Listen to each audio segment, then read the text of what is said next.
ይሄንን ስልክ የምሬን ነው የምናገረው ያለ ነው። በጣም ራሽናላይዜሽን አለበት የተባለ ቤት ነው አዲስ አበባ ዩኒቨርሲቲ ውስጥ ነው። በጎ ሰዎች እዚህ ሀገር ላይ መስፋት አለባቸው፣ መብዛት አለባቸው። ሀገራችን ከፍ የምትለው በጎ ስንሆን ነው። ሰይፉ ይህንን ጉዳይ እያነሳ ነው። በጎነትን ያወራ ነው። በጎ ልክ እንዳንተ አይነት ሰዎች እንዲፈጠሩ አርአያነቱ ለብዙ ሰው እንዲሆን ነውና በጣም አድርገን እናመሰግናለን። በጣም ኢንፍሉዌንሻል ስለሆኑ የአዲስ አበባ ዩኒቨርሲቲ ባህል ማዕከል ምስጋና አዘጋጅቶልናል። ሪኮግናይዝ እናደርጋለን።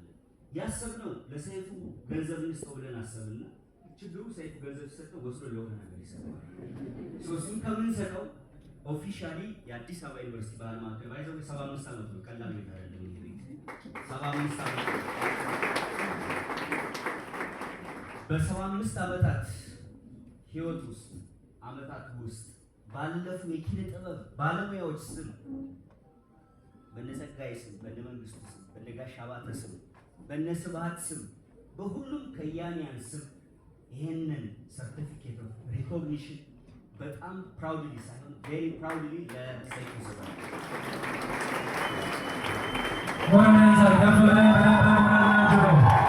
ባለፉት 30 ዓመታት ታላላቅ የሚዲያ ስራዎችን፣ በጎነቶችን ሰውን ማወቅ ስላደረግን እናመሰግናለን።